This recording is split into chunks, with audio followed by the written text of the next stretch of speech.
Hello, Ryan here, and welcome to Star Citizen Sunday. This is a weekly show which covers all of the news from the week just past. Be sure to subscribe if you like what you see, and let's get on with it. This week, we have a huge info dump from the actor feature team, plus Alpha 317 finally gets to the open PTU, where it is available for everybody.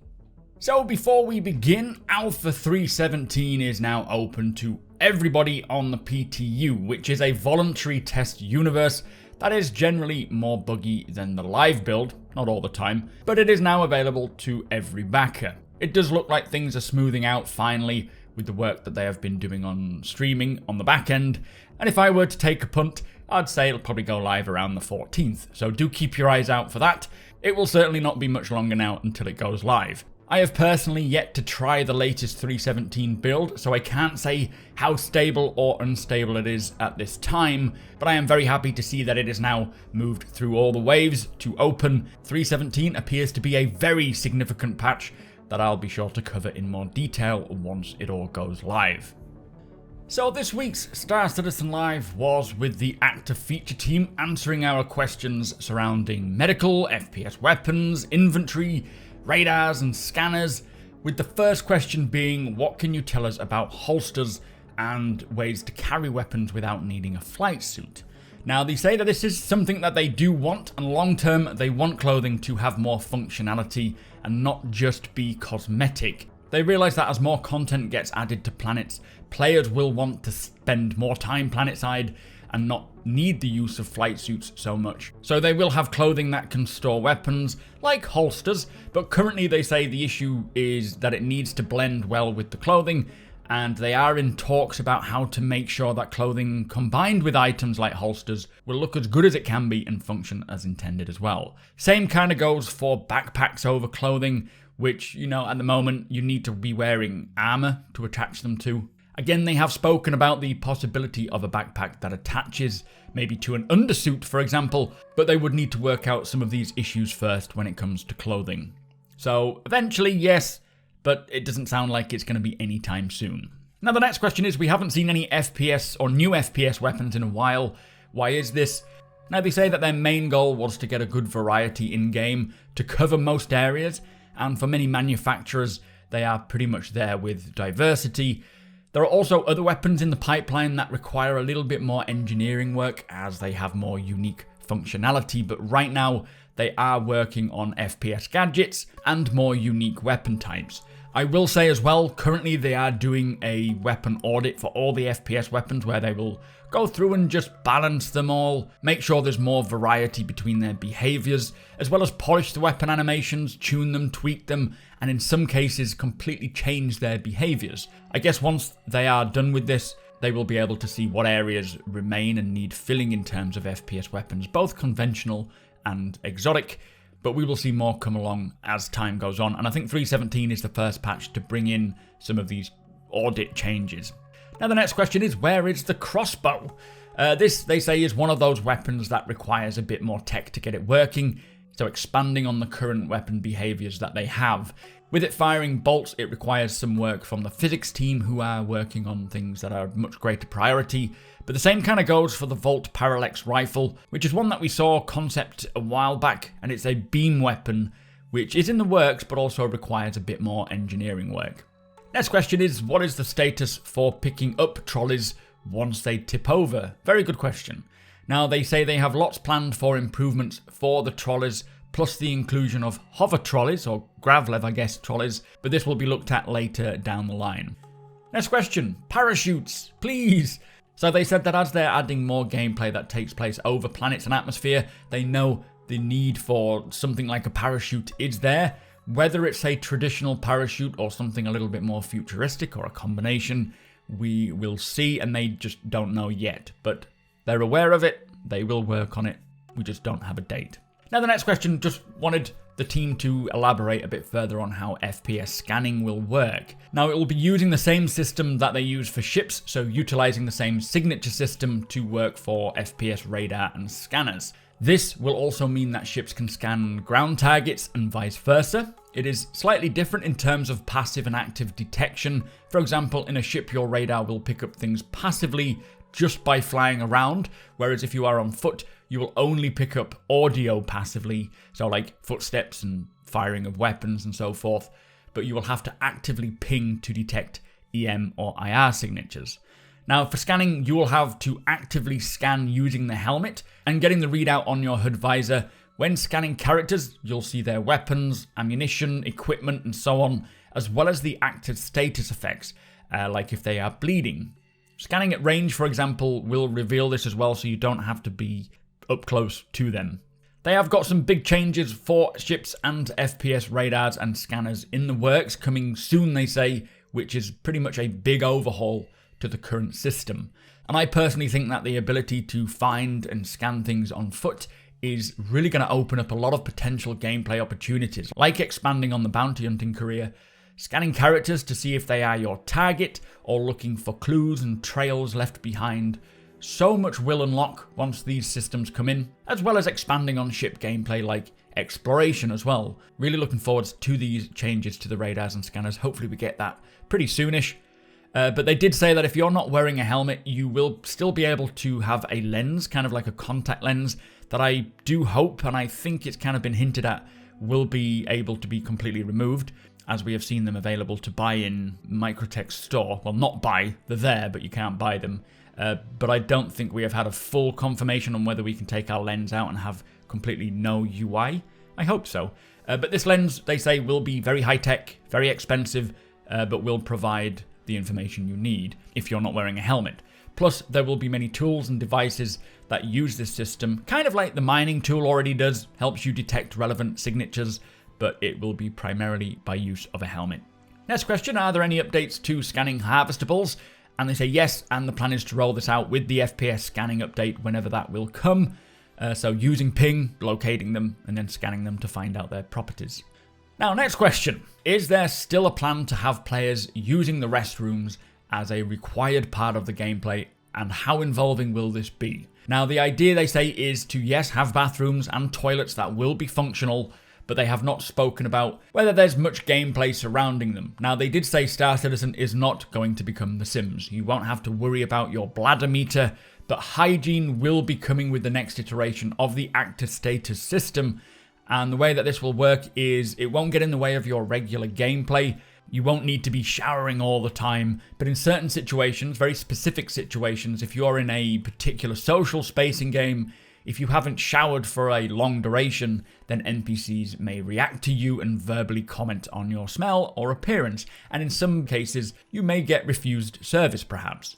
Now, this also ties into the dirt and wear system, and if you're rolling around in the mud, it will then show on your armor and clothing, and if you then walk into a fancy restaurant, for example, they may tell you to go away. So it's more you'll keep it in mind if you are trying to do something specific, but it won't get in the way of general gameplay. And this will be conveyed to the player visually and audibly. There won't be a meter that you need to manage, but dirt and mud buildup, wear and tear like holes and rips in your clothing and so on, are planned and basically happen to everything, be that clothing, armor, items, weapons, that kind of thing.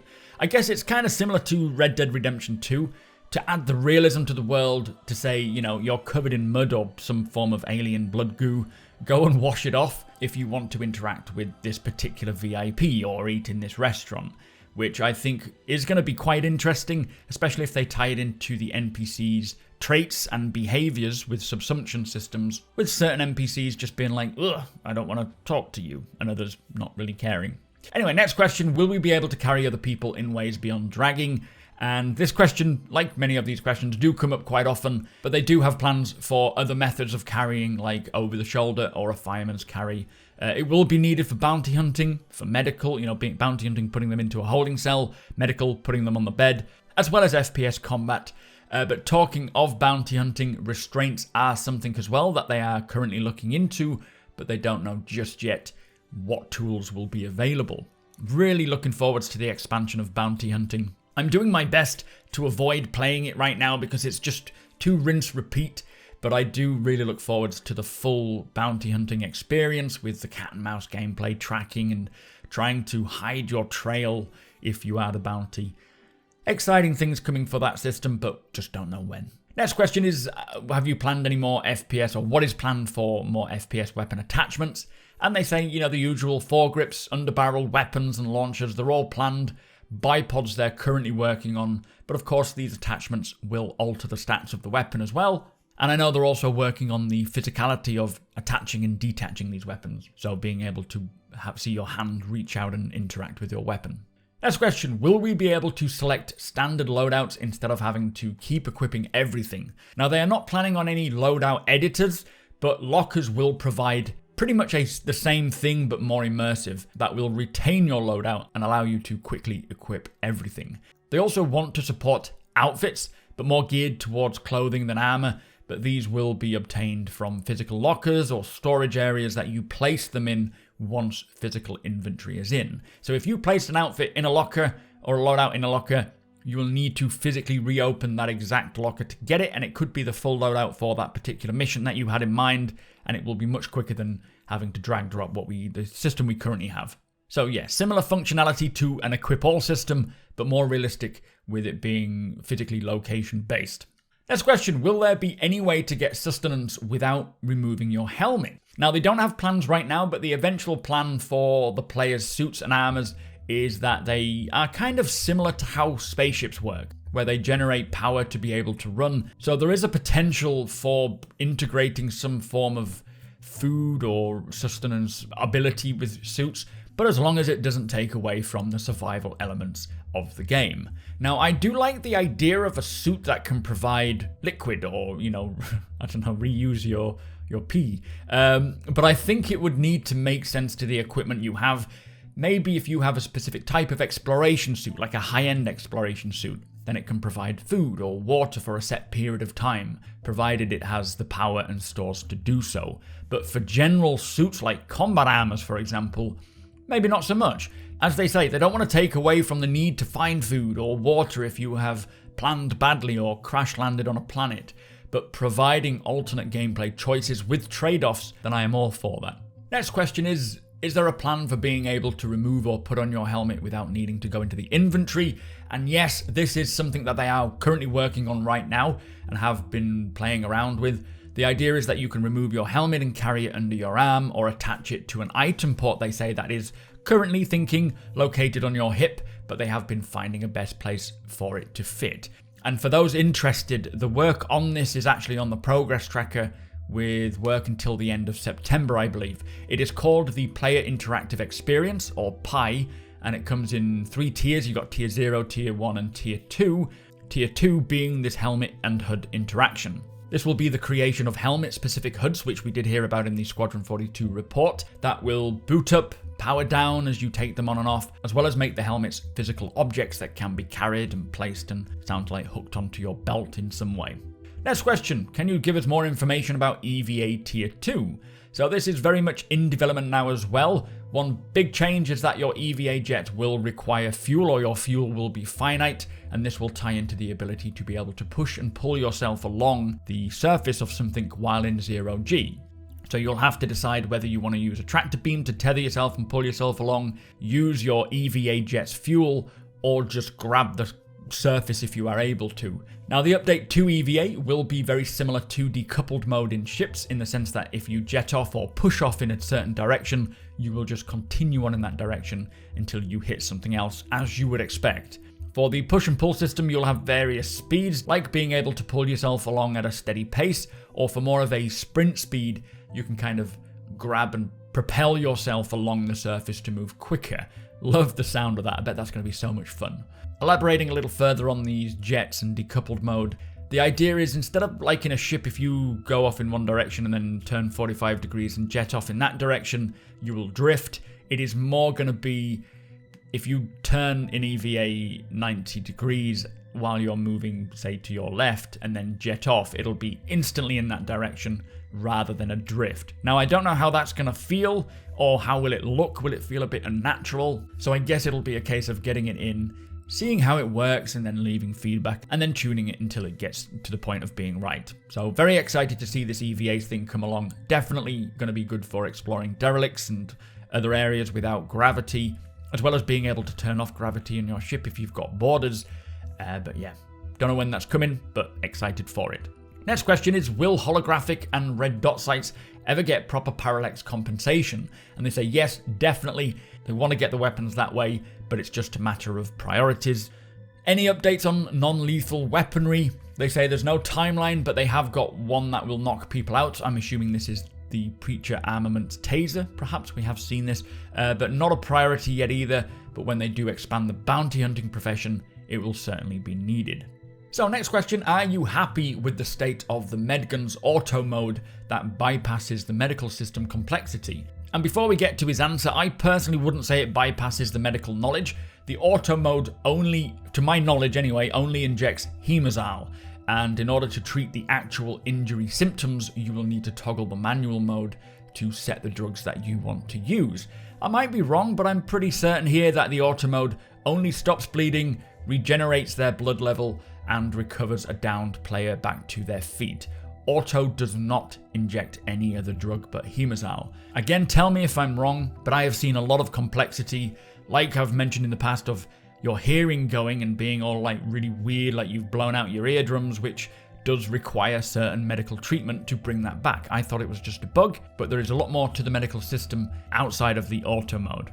Anyway, they say that they are not happy with the medical system yet. There is a lot more to come that will add more to this system, and they are keeping an eye on it and will continue to develop it. For example, being able to visually see the injuries, which will be nice. Now for the future, they want to add a cost to using medbeds and healing injuries, which will allow the need for resources to be acquired, plus players with medical ships being able to charge for their use. They also want to expand on the drugs available, including sedatives, which could be used as non-lethal weapons. Also, they want performance-enhancing drugs with side effects.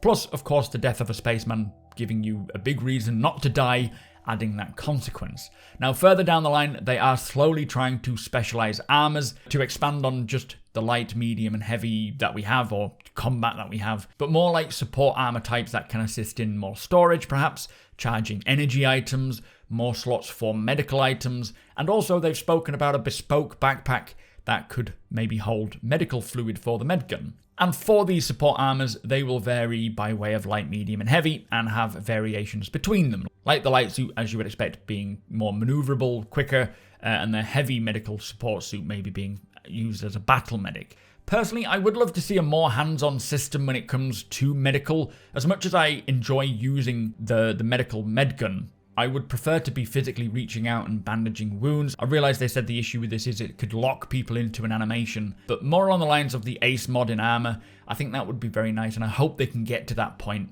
and find a good medium there, or a happy medium.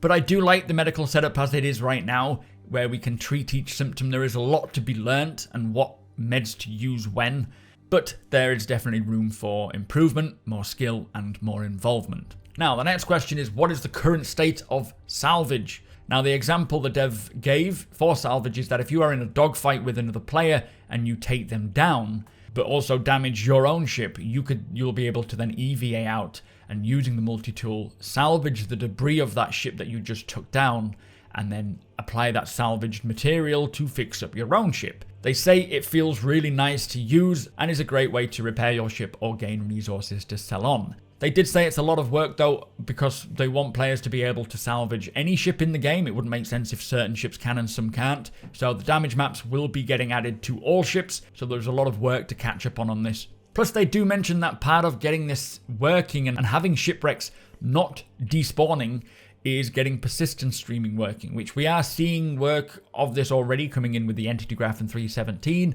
and then hopefully the replication layer in 3.18. So there is, of course, lots of questions regarding many edge cases here for salvage, like can we salvage anyone's ship at any time?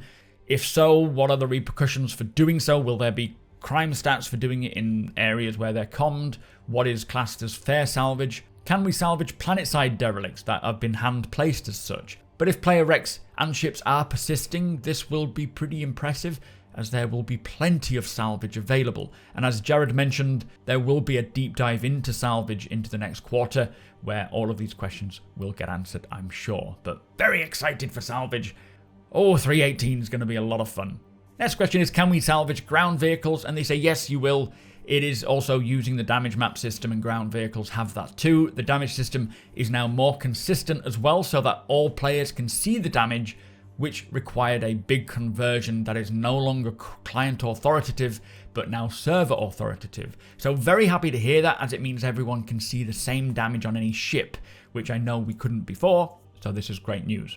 So next question is, are you happy with the state of inventory? They say they're happy, but not satisfied. There is a lot that they want to bring in, and a lot that they didn't have time to bring in, but they are moving everything to be physicalized, so having to physically access individual lockers and storage locations in ships, instead of being able to access everything in a ship from anywhere in the ship. And they are currently converting all the ship interiors to have these storage areas, either internally or externally, as we can see with the Gladius.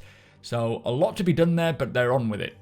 Longer term, we will have hubs and hangars to store items at locations as well, rather than the ability to access your inventory at a location anywhere.